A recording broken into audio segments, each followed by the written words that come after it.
Vamos a ir a la primera carta a los Corintios y continuar con nuestra serie de exposiciones en esta epístola. Vamos a leer hoy a partir del capítulo 11, versículo 2, hasta el versículo 16.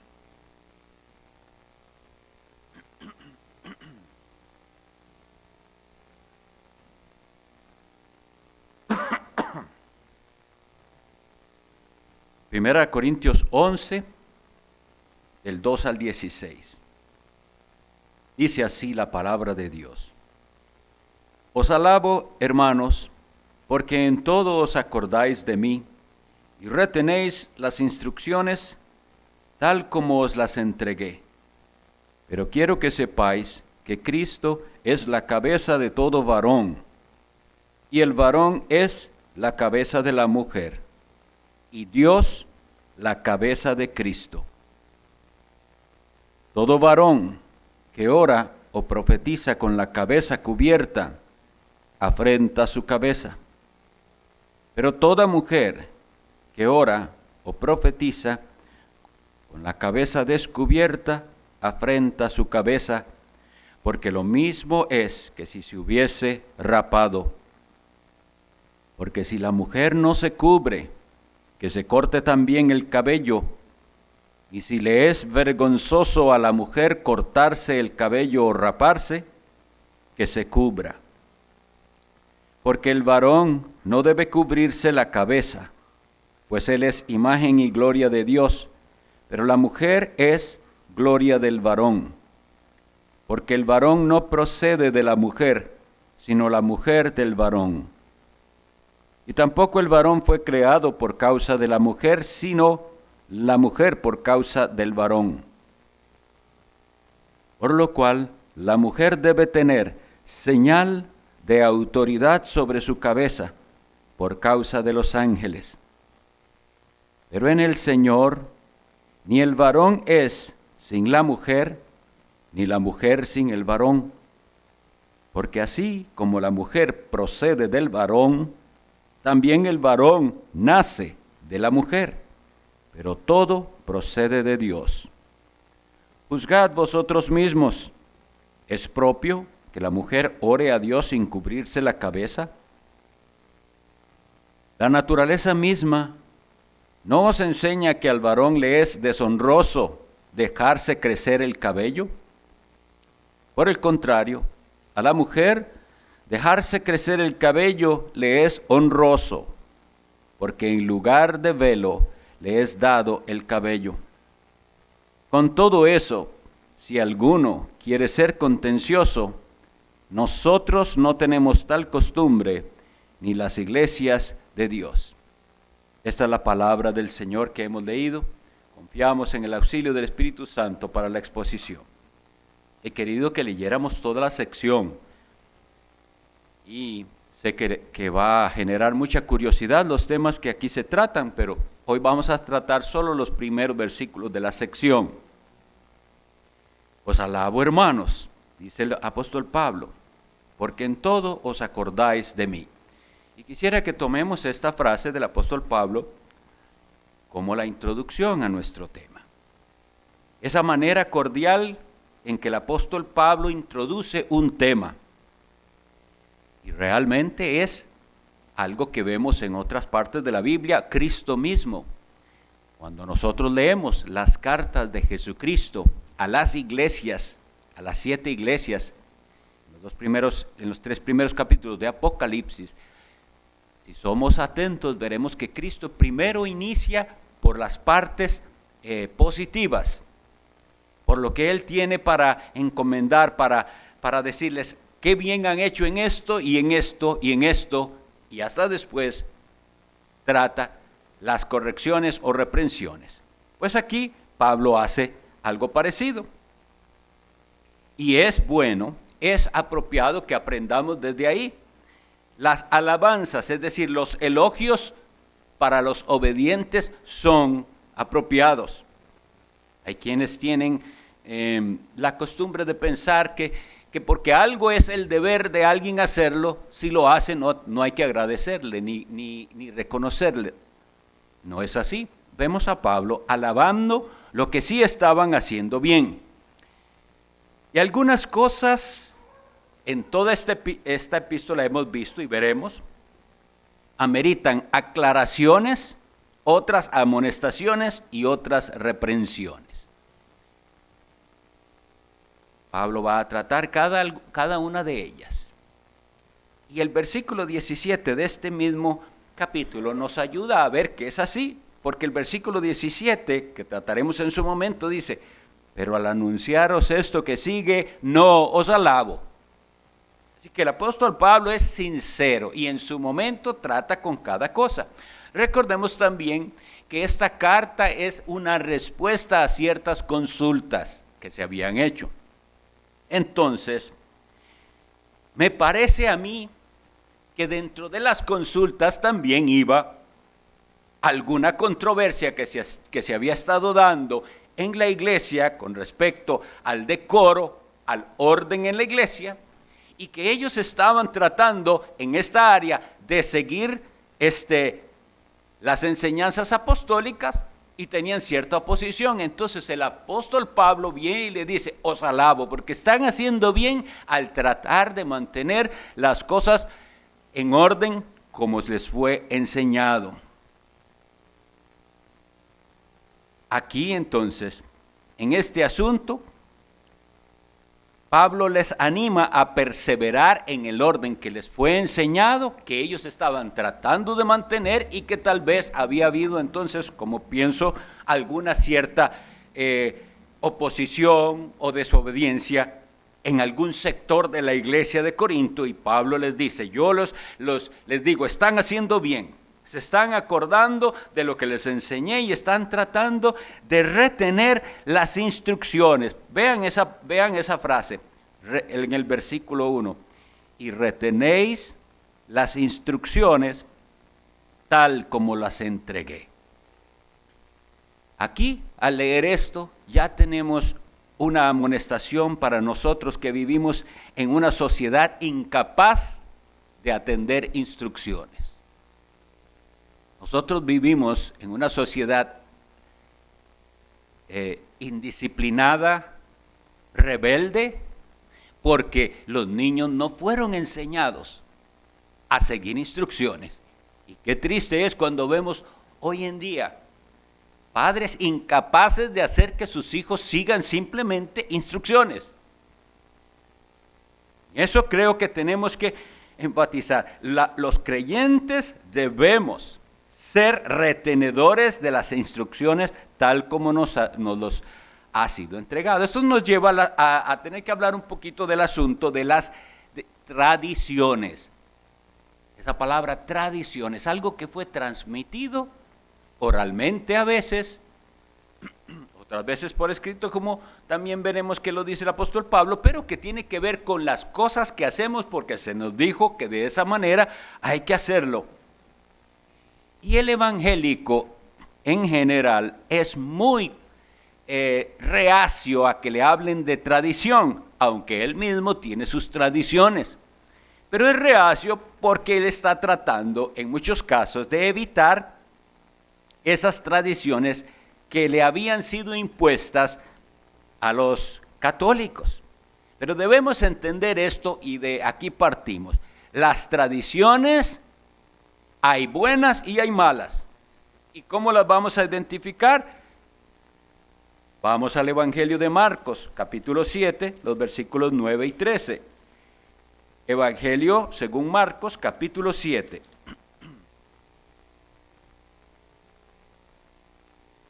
Siete, 9 dice: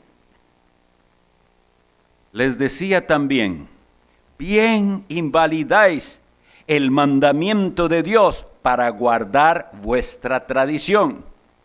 Y en el versículo 13, invalidando la palabra de Dios con vuestra tradición que habéis transmitido, y muchas cosas semejantes, y muchas cosas hacéis semejantes a estas. Entonces, la enseñanza de los labios de Cristo nos enseña ¿Cuándo es que la tradición debe ser desechada? ¿Cuándo? Bueno, cuando invalida un mandamiento de Dios, cuando es contraria a los principios de las Sagradas Escrituras. Pero las iglesias del Señor deben, como dice aquí en el versículo 2 del 1 Corintios 11, retener ordenanzas. Y que para nosotros no hay ningún problema que le digamos tradiciones, pero aquí dice instrucciones, es el mismo sentido, preservar las ordenanzas bíblicas. Eso es un encargo apostólico. Leamos, por ejemplo, 1 Tesalonicenses 2:13. 1 Tesalonicenses 2:13.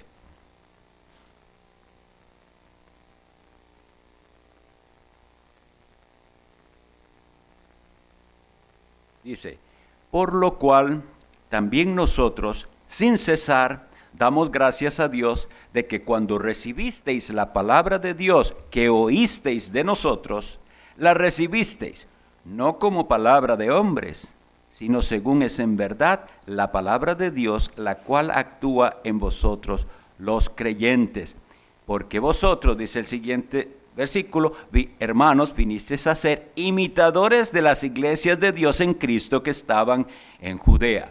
Dejemos hasta ahí la lectura. Se nos trata entonces de hablar de que los apóstoles, en este particular Pablo, dio ciertas ordenanzas verbales a la iglesia, y la iglesia ¿cómo la recibió? Como la palabra de Dios que es, y que concordaba con otras, con la misma manera en que los hermanos de otras iglesias de Dios en Cristo en otras partes lo hacían, así que se volvieron sus imitadores.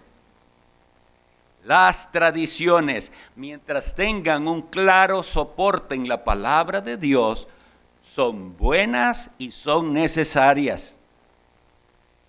Es un deber entonces de cada iglesia retener lo mejor posible las instrucciones apostólicas.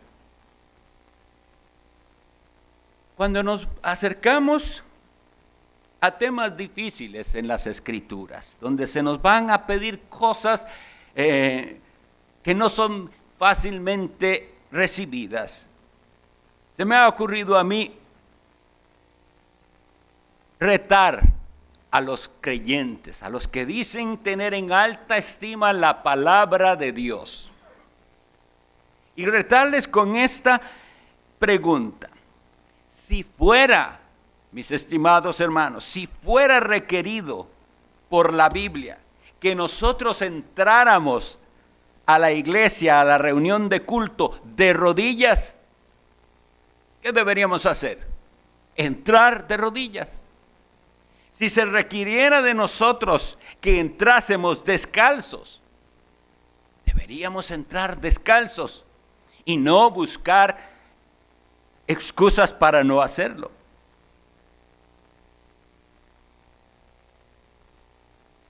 Lo que debemos entonces es aprender cuáles son esas ordenanzas que debemos mantener y cuáles cosas la Biblia nos habla que no son en sí mismas ordenanzas, aunque nos dejen una enseñanza.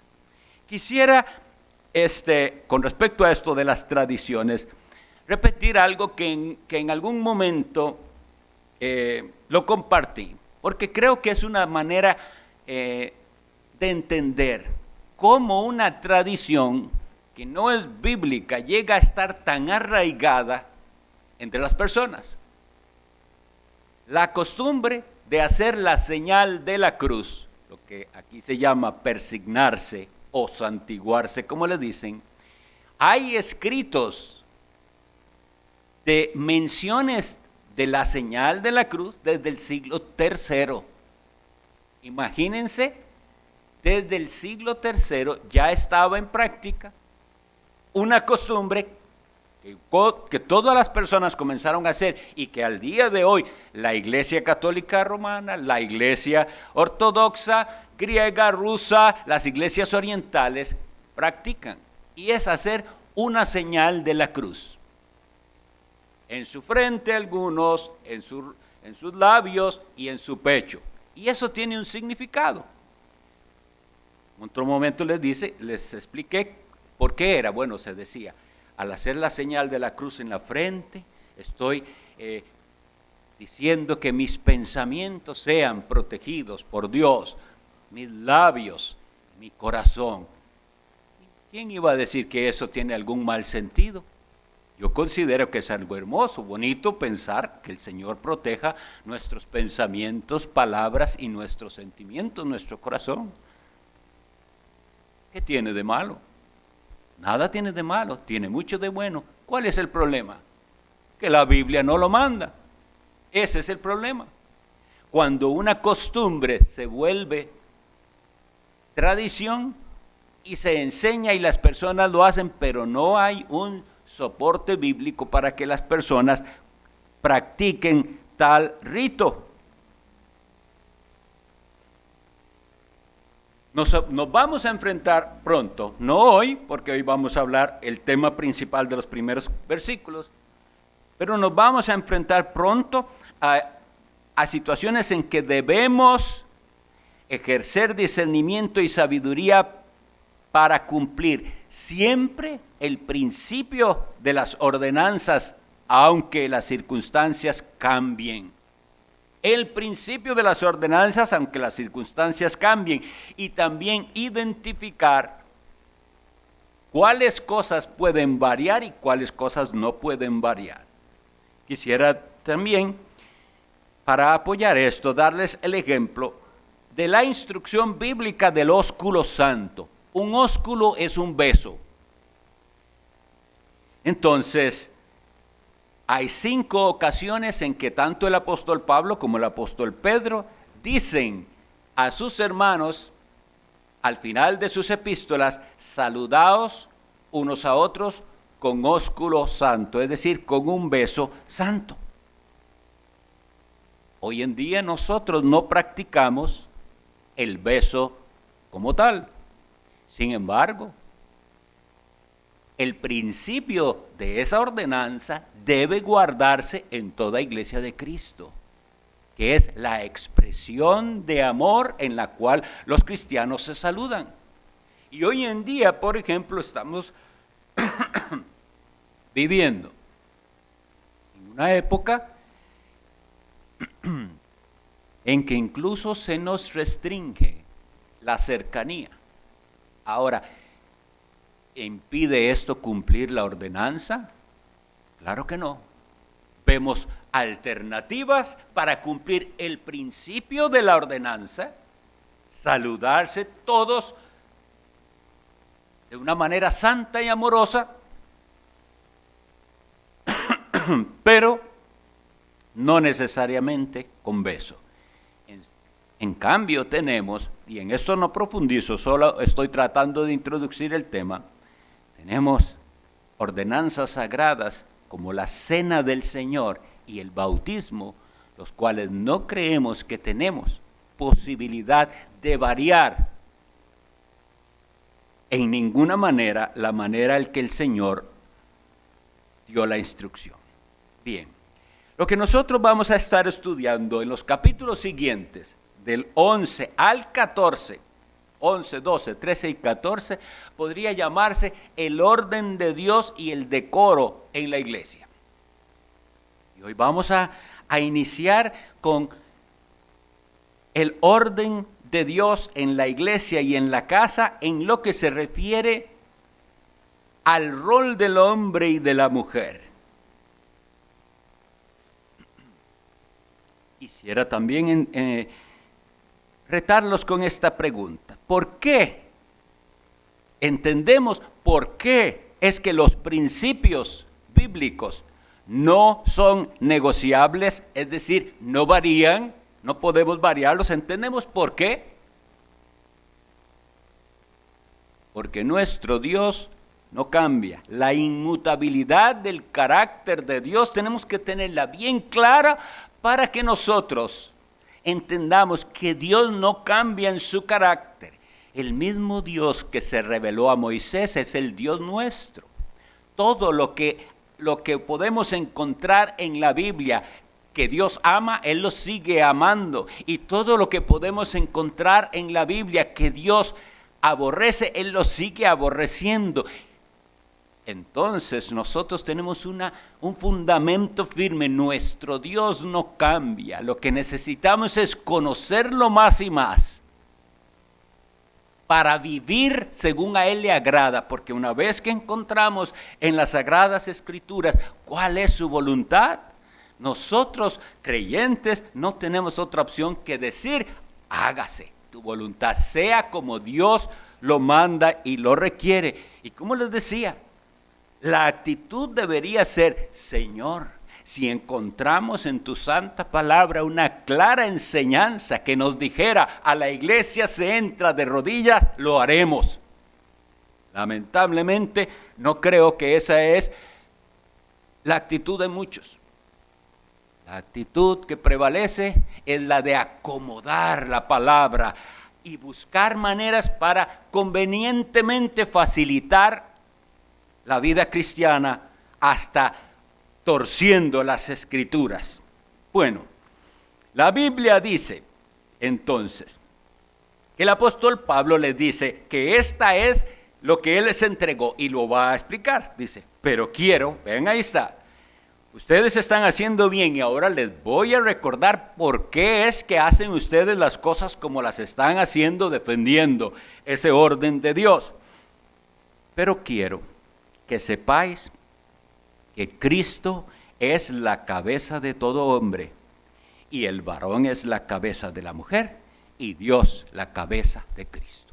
Este es el principio que tenemos que tener bien claro y que procuraremos con la ayuda del Señor hoy exponer y defender. Hay dos posiciones hoy en día que se debaten dentro incluso de las iglesias evangélicas.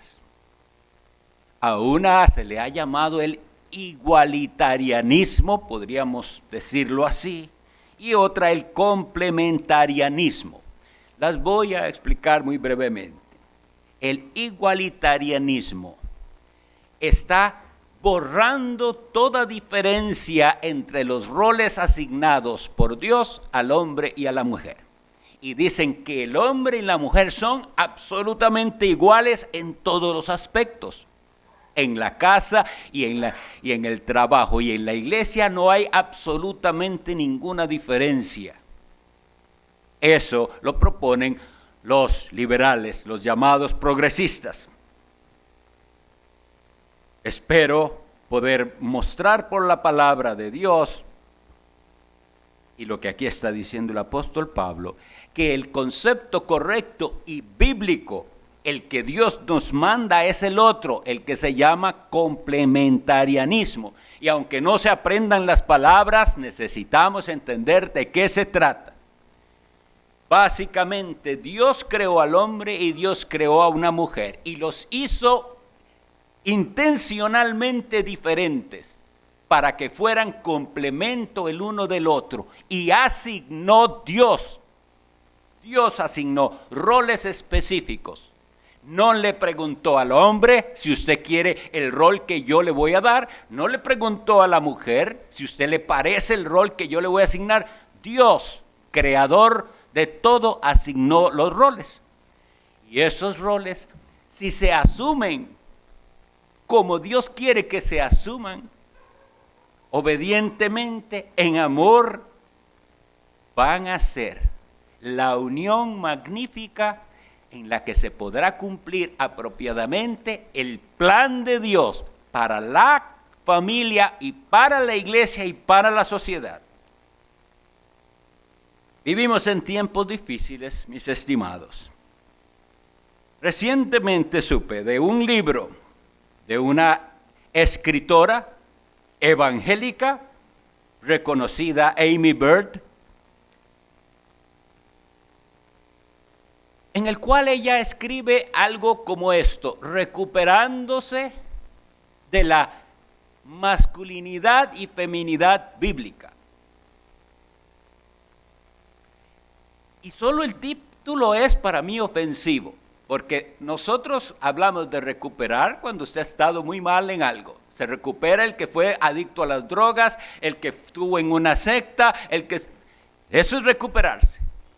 Y hay ahora esta posición en la cual hay que recuperarse de esa posición que los que creemos en el complementarianismo llamamos la masculinidad bíblica y la feminidad bíblica. Y usan estas personas palabras interesantes, como siempre hacen para confundir. Y habla ella, según estuve leyendo, de la sexualidad trascendente. Y dice palabras como esta: nuestra meta, mujeres, no es la feminidad bíblica y a los hombres no es la masculinidad bíblica. No, lo que estamos es llamados a ser como Cristo. Y qué bien suena eso. Sin embargo, en todos sus argumentos lo que está haciendo es traicionando los principios de la palabra de Dios. No he leído el libro, pero comentarios al respecto, y no trata en su libro este pasaje, por ejemplo, como el que estamos viendo hoy, donde claramente se dice cómo Dios creó y cuál es el plan de Dios. Tenemos que tener entonces bien claro que un hombre nunca será madre.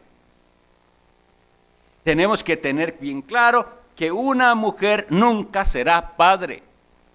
E incluso en estas situaciones difíciles en las que, como dicen algunas, que les tocó un hombre irresponsable o las abandonó o fueron madres solteras y llegan a decir: yo fui padre para mis hijos. Eso no es posible. Usted fue una excelente madre si se quiere. Le tocó muchísimo más difícil porque no tuvo esposo, pero usted no puede ser padre. Padre solo puede ser un hombre. Igual un varón puede quejarse de que su esposa lo abandonó, que él crió a sus hijos y que él fue su madre. No, usted fue un padre con seriosísimas dificultades, lo podemos reconocer, pero no nos engañemos con palabras vanas. Un hombre nunca será abuela, ni tía, ni prima. Un hombre será padre, tío, primo o abuelo.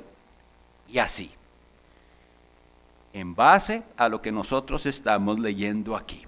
Dice claramente: Cristo es la cabeza del varón. El varón es la cabeza de la mujer. El término cabeza nos habla de autoridad. Eso es lo que significa. Ahora bien, vamos a ver qué clase de autoridad es y cómo es esta sumisión que se espera de la mujer hacia el hombre. Y el ejemplo que tenemos precioso aquí es el de Cristo, sometido voluntaria y amorosamente al Padre. Cristo Jesús sometido voluntaria y amorosamente al Padre. Leemos en el Evangelio de Juan capítulo 6, versículo 38. Las palabras de nuestro Señor Jesucristo: porque he descendido del cielo, no para hacer mi voluntad, sino la voluntad del que me envió. Sí, del cielo descendió Cristo, donde estuvo eternamente gozando de la gloria con el Padre y el Espíritu Santo. ¿Pero qué viene a hacer? Voluntariamente vino, y no a hacer lo que él quería, sino a hacer la voluntad de su Padre. Ahora, ¿resta esto alguna dignidad al Hijo de Dios? Dice Hebreos 17. Entonces dije, citando la Escritura: he aquí que vengo, oh Dios. Cristo le dice así: oh Dios, para hacer tu voluntad, como en el rollo del libro está escrito de mí. Esta sumisión de Cristo a Dios el Padre de ninguna manera ofende ni minimiza su divinidad. Lo que nos hace es entender que Dios mismo, en Dios hay orden, y en lo que llamamos la economía de la deidad, de la Trinidad, hay roles claramente asignados. El Espíritu Santo no es menos que el Padre y el Hijo, por ejemplo. Y a veces hay secciones donde parece que usted no lo encontrara. Hay cosas muy claramente enseñadas en la Biblia que nos hacen entender que Dios mismo, en el Padre y en el Hijo y el Espíritu Santo, hay ciertos roles o una economía diferente. Por ejemplo, dice la Sagrada Escritura que si alguien blasfema contra Cristo, el Hijo eterno de Dios, puede tener perdón. Pero ¿por qué dice la Sagrada Escritura que el que blasfeme contra el Espíritu Santo no tendrá perdón jamás? ¿Está acaso enseñándonos la Biblia que Cristo es menos que el Espíritu Santo? ¿Entendemos? Es la distribución de las cosas. Es el Padre el que le da toda potestad al Hijo. Y así lo dice la Biblia. Jesucristo dice, toda potestad. Eso significa todo poder y autoridad. ¿Pero qué dice? Me es dada en el cielo y en la tierra. ¿Quién se la dio? El Padre. El Padre le da toda potestad al Hijo. Y él tiene toda potestad. Pero la Biblia nos enseña que es el Padre el que le da la potestad. Nosotros no debemos hacer un problema de algo tan claro que la Biblia enseña. O como eso que les decía, de que el Espíritu Santo, la blasfemia que es imperdonable es la que se hace contra el Espíritu Santo. Cada uno en su rol. El Padre es el Padre. No fue engendrado nunca, ni será. El Hijo es el Hijo, eternamente engendrado del Padre. Y el Espíritu Santo no es engendrado. La Biblia no enseña tal cosa, procede del Padre y del Hijo. Y en tales asignaciones y diferencias no hay ni mayor ni menor. Y esto nos enseña entonces que este concepto que hoy estamos estudiando de ninguna manera no debería, pero por el pecado es ofensivo a muchas personas, a muchas mujeres en particular. La sumisión voluntaria y amorosa de la mujer la lleva, si la asumiera de esa manera, si la mujer asumiera lo que la Biblia dice y dice, esto es lo que la Biblia dice y esto es lo que yo voy a cumplir como esposa, una sumisión voluntaria, no a regañadientes, voluntaria y amorosa a su esposo, y la llevaría a experimentar una gozosa plenitud. ¿Por qué? Porque sentiría verdaderamente estoy cumpliendo el propósito de Dios. Nada va a ser más satisfactorio para el ser humano que cuando tenga la convicción de que está cumpliendo el propósito de Dios. Pero el pecado, el engaño del pecado y Satanás detrás, impulsándonos a ese pecado, les quiere hacer pensar a las personas, no solo a las mujeres, a los hombres y a todo el mundo, que eso que Dios pide no es lo mejor, que hay mejores alternativas. Efesios 5:22.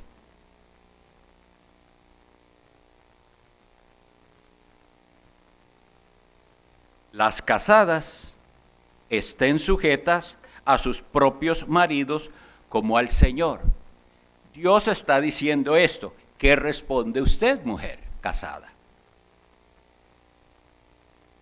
Versículo 24. Así que como la iglesia está sujeta a Cristo, así también las casadas lo estén a sus maridos en todo.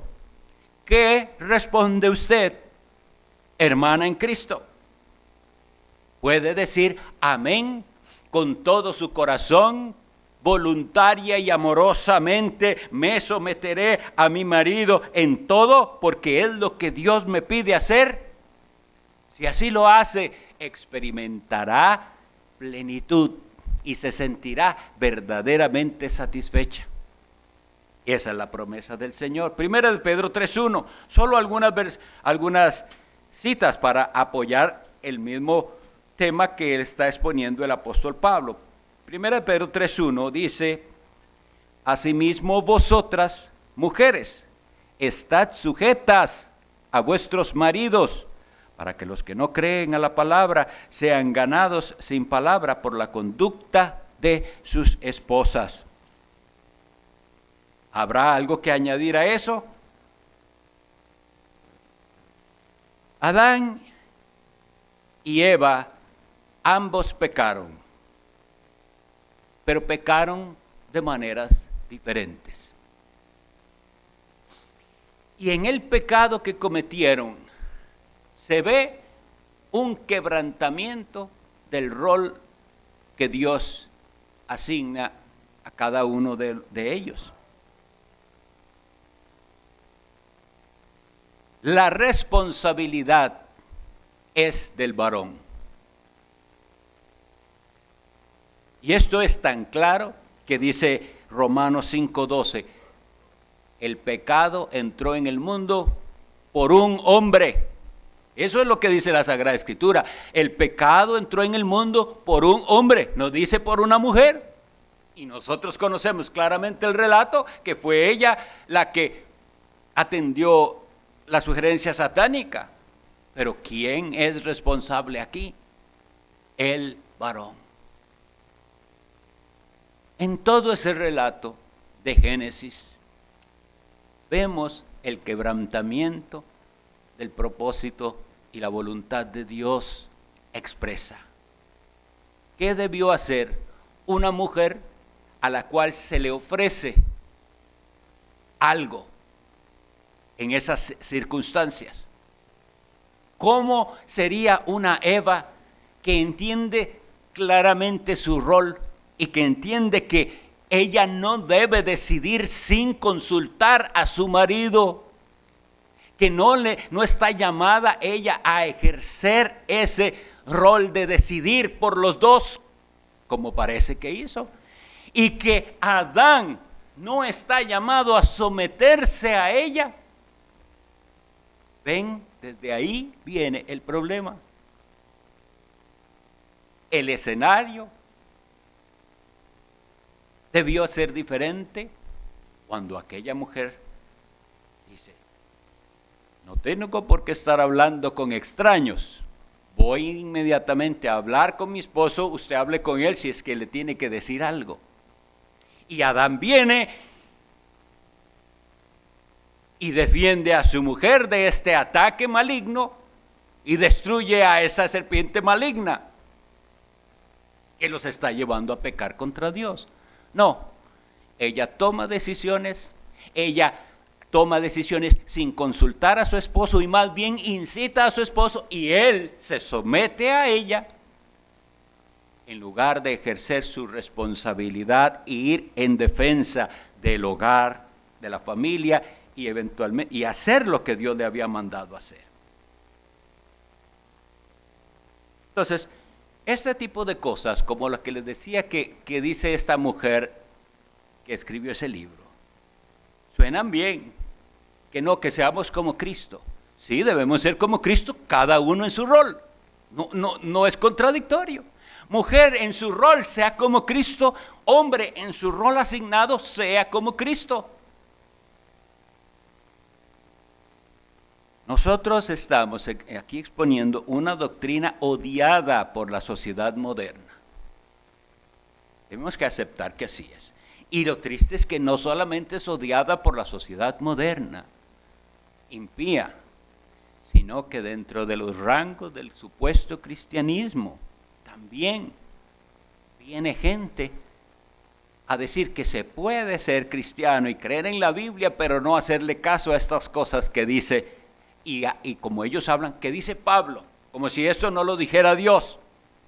Y vemos cómo se termina la sección. Si alguno quiere ser contencioso, dice Pablo en el versículo 16, contenciosos quiere decir que pelea por eso, que dice, no, a mí no me parece. No, si usted quiere ser contencioso, nosotros no tenemos tal costumbre ni las iglesias de Dios. ¿Cuál es la costumbre? ¿Cuál debería ser la costumbre? Que si Dios dijo, yo lo hago. Que si Dios especificó algo, yo sigo sus especificaciones. Otra frase que están por ahí usando, y por eso es que las traigo, porque las escucharán, es que este asunto de los roles son construcciones sociales. ¿Sabe a qué le llama la gente construcción social? Que fuimos nosotros los seres humanos los que inventamos qué es ser hombre, qué es ser mujer, cómo es que tiene que comportarse un hombre y cómo una mujer. Ahora, nosotros de ninguna manera estamos negando las diferencias culturales, lo que son costumbres hasta familiares. Sin embargo, la Biblia claramente nos dice, y cuando la Biblia lo dice, es Dios quien lo dice. ¿Cómo habla Pablo? 1 Corintios 16, 13. Y le dice a los hombres de esta congregación de Corinto, velad, estar firmes en la fe, portaos varonilmente y esforzados. Es decir, hay una manera, hombres, de comportarse, y compórtese como hombre. Y él mismo, ya habíamos pasado por esta parte, en el capítulo 6 del 1 a los Corintios, cuando dice que los injustos no heredarán el reino de Dios, 1 Corintios 6, 9, dice, no erréis. Y cuando está hablando de los pecados de inmoralidad, dice, ni los fornicarios, ni los idólatras, ni los adúlteros, ni los afeminados. La palabra nos está diciendo que es pecado que un hombre se comporte como una mujer. Es Dios quien lo dice. Pero nosotros estamos llamados hoy en día a no decir nada y a callarnos. Y a ver a los niños tener actitudes que no van con el sexo que Dios les dio, y a callarse porque los vamos a frustrar o a traumatizar o no sé qué. En lugar de ejercer el verdadero amor, de preocuparnos por aquellos que vemos que están tomando un camino que les llevará a la perdición, de desvío. Por eso es que antes se llamaba desviado o desviada. Pero ahora esa palabra no se puede decir. No, eso no es desvío. Y entonces hablan de este tipo de cosas, de construcciones sociales. No, lo que construye socialmente el hombre es pecaminoso porque se aparta de la palabra de Dios.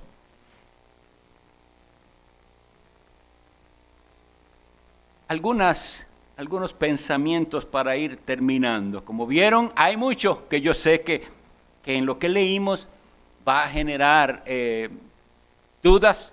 Oremos, por favor, acompáñenme en oración para exponer bien esta palabra. Yo lo veo en ciertos comentarios que escuché. Dicen, es un pasaje demasiado difícil de exponer. Y yo dije, la dificultad está en nuestro pecado y en nuestra desobediencia. El pasaje no es tan difícil como parece. Lo que es difícil es someterse a las verdades que este pasaje nos enseña. Bueno, la mujer casada, una mujer que ha nacido de nuevo, tiene el poder, y estoy enfatizando mujer casada, porque lo que estamos hablando es para roles esposo y esposa. Una mujer que no es casada, vive con sus padres, ella no, su cabeza son sus padres. Entonces, estamos hablando de los cónyuges, del esposo y de la esposa. Una mujer casada que ha nacido de nuevo tiene el poder por el Espíritu Santo de Dios que le fue dado. ¿Para qué? Para negarse a sí misma y someterse a su marido. Porque cuando Cristo dice, si alguno no quiere venir en pos de mí, niéguese a sí mismo, tome su cruz y sígame, se refiere a todas esas intenciones del corazón que me llevan a rebelarme a la ley de Dios. Y una de las cosas difíciles para toda mujer, y en particular las de esta época, es decir, estoy dispuesta a someterme como Dios manda a mi marido. Pero a la que es nacida de nuevo, la que ahora tiene el Espíritu Santo, puede, y no es que diga que no le cuesta nada, no, pero tiene toda la disposición de negarse a sí misma y de querer estar haciendo su propia voluntad sin consultar a su marido, y de querer estar llevando la contraria a su marido como si la unión fuera una lucha de poderes. Eso es lo que el demonio quiere. Eso es lo que el mundo quiere. No, no es así, mis estimados hermanos. No es una lucha de poderes, es una unión de dones. Es un complemento perfecto y amoroso de un hombre que conoce su responsabilidad y su rol, y de una mujer que asume también su responsabilidad y su rol. Esa mujer podrá entonces someterse a su marido, no como, recuerdan la historia, la reina Vasti. Esa es una que no quiso. Independientemente de cómo fuera el rey Asuero y de las circunstancias, ¿qué es lo que dice la Biblia que ese rey hizo en medio de una fiesta? Quiere llamar a la reina Vasti para que vengas con su corona regia. Pero esta mujer era feminista y no quiso venir. Bueno, era en el plan de Dios que él tuviera después una esposa que sí supiera cuál es su rol, la reina Esther. Pero pensemos, ¿qué había? ¿Por qué esa mujer dice, no quiero? Puede tener muchas excusas. Pero si ella hubiera entendido, y si ese hombre también hubiera asumido bien su rol, y la estimara a ella, y la quisiera y la valorara, como dice el apóstol Pedro en primera de Pedro 3 también, como a vaso más frágil. Oigan que no dice como a vaso frágil, como si el hombre no es frágil. No, el hombre es frágil también, pero la mujer es más frágil. Entonces el apóstol nos dice, si la cuida así, y yo le aseguro, si así la hubiera cuidado ese rey, ¿por qué no iba a querer venir esa reina?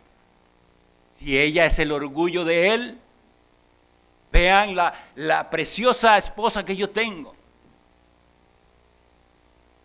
y lo inteligente y lo sabia que es, etcétera. Pero no, la mujer cristiana sí.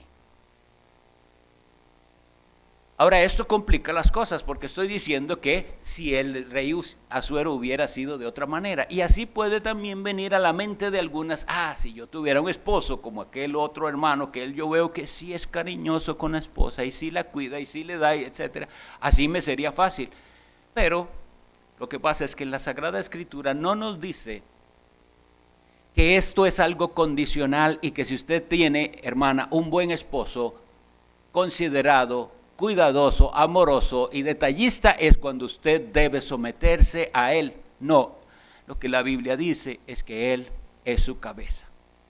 Y esto deben de entenderlo todos los que están hoy solteros, para que los nuevos matrimonios estén firmemente anclados en la palabra de Dios y felices como un complemento empiecen esa vida familiar. Porque el esposo nacido de nuevo, que tiene el poder del Espíritu Santo, va a poder ejercer esa difícil tarea de ser cabeza de su mujer y de su hogar. Y vean, por eso es que tenemos que doblar tanto rodillas los varones, porque lo que se ha puesto bajo a nuestro cuidado no es algo sencillo. Dios nos responsabiliza por nuestras esposas, por nuestros hijos, por nuestro hogar. Seamos conscientes de ello. Así que esto de el varón es la cabeza de la mujer no es un permiso para ser autoritario, ni mandón, ni déspota. Es usted tiene dado de Dios un rol y conforme a ese rol va a ser juzgado. Y usted también.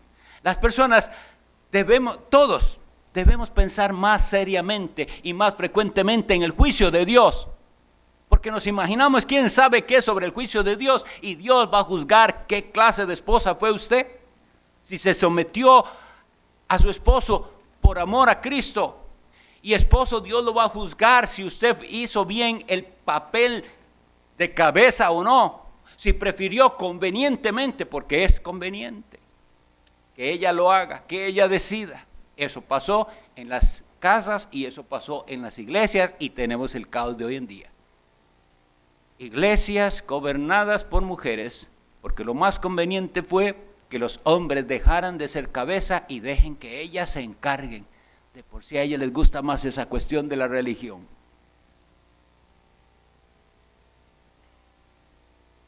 Esto es serio. Y hay muchas más cosas que pudiera decir, pero tengo unas poquitas que no quiero dejar por fuera, porque se ha hecho mucho daño por no entender este asunto de los roles y de que fue Dios mismo quien nos hizo diferentes. Ustedes conocerán casos de mujeres que tienen un amigo y su amigo es afeminado y lo tratan como si fuera su querida amiga. Eso ha hecho tanto daño. No trate a sus amigos como amigas. Ese joven debería más bien entender que no está asumiendo su rol, que él es un hombre y no una mujer. Este rechazo del orden de Dios en la casa y en la iglesia, vuelvo a repetir, tiene consecuencias. Yo pregunto, ¿qué tanto hemos cedido ante la presión del mundo, pensando que si la mujer decide someterse a un hombre está siendo anulada?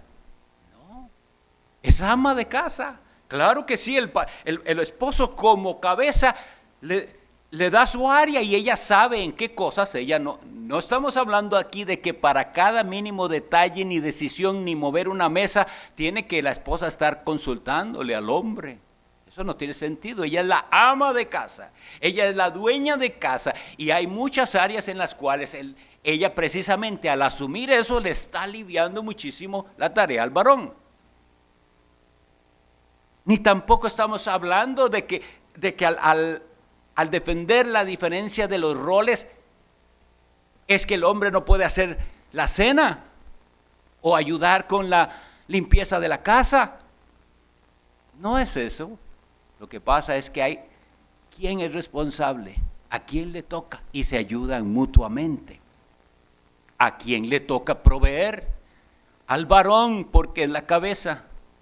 ¿Significa eso que la mujer no puede ayudarle si tiene maneras de generar algo? Claro que puede hacerlo, pero ella no es la que tiene la responsabilidad sobre sus hombros de proveer primariamente para el hogar. Nosotros entonces, puede ser que en muchas áreas estemos cediendo ante este mundo que quiere eliminar esa cosa que está pasando en Estados Unidos de Black Lives Matter y no sé qué.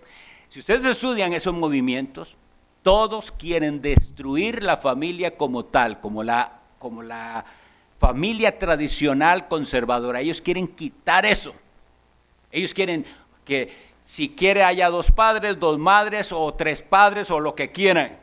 El desorden, el caos que llevará a la terrible destrucción. Y entonces, no creamos las malas interpretaciones. Aceptemos el diseño de Dios que no es de ninguna manera machista. No lo es. Ni machista ni feminista. Es el diseño precioso, bello de Dios, el cual si nosotros, auxiliados por el Espíritu Santo, aprendemos a seguir, tendremos hogares en los cuales esos hijos crecerán seguros. Ellos saben quién es papá y ellos saben que papá quiere a mamá y la defiende por lo que sea, y ellos saben quién es mamá y que jamás ella contradice a papá, que ambos son una unidad, que hay esa fidelidad, ese amor. Esa es una generación de personas que podrán llevar también ellos a cabo el plan de Dios. Por último, a los que Cristo redime, es decir, a los que Cristo salva, a los que Cristo rescata, les cambia la manera de pensar. Gloria a Dios por la cantidad de mujeres en nuestra propia iglesia que han dado testimonio. Qué difícil eso cuando lo escuché primera vez en mi vida, que oía yo tal cosa en una iglesia, que la mujer debía someterse a su esposo. Y hoy en día disfrutan de ese modelo y diseño, descansando, de no tomar en las manos lo que no le corresponde. Gracias a Dios, porque en Cristo hay redención y Cristo redime cada área de nuestra vida. Pensemos en esta área específica. ¿Estamos entendiendo que el varón es cabeza, que la mujer debe someterse? Hemos visto por la palabra de Dios cómo recibe usted la palabra de Dios.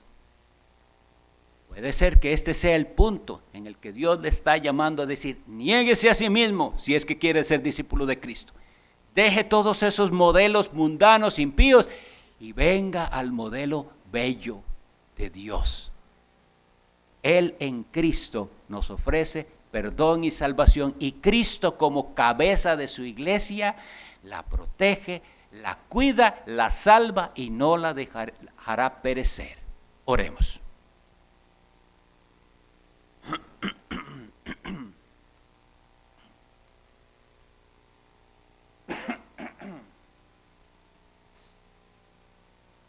Dios Padre bueno, te agradecemos por tu palabra, que es tan clara, y reconocemos que pecamos de muchas maneras, y en particular no asumiendo el rol que tú das a cada uno. Danos la humildad, danos la honestidad para reconocer si estamos fallando. Y entonces, en estas áreas específicas, danos arrepentimiento. A los que creemos verdaderamente tu palabra, que entonces vivamos conforme a tu palabra. Bendice a cada persona a la que llegue este mensaje,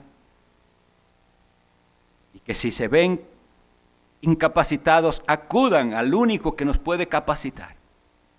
En Cristo hay redención de todas las áreas de nuestra vida. Amén.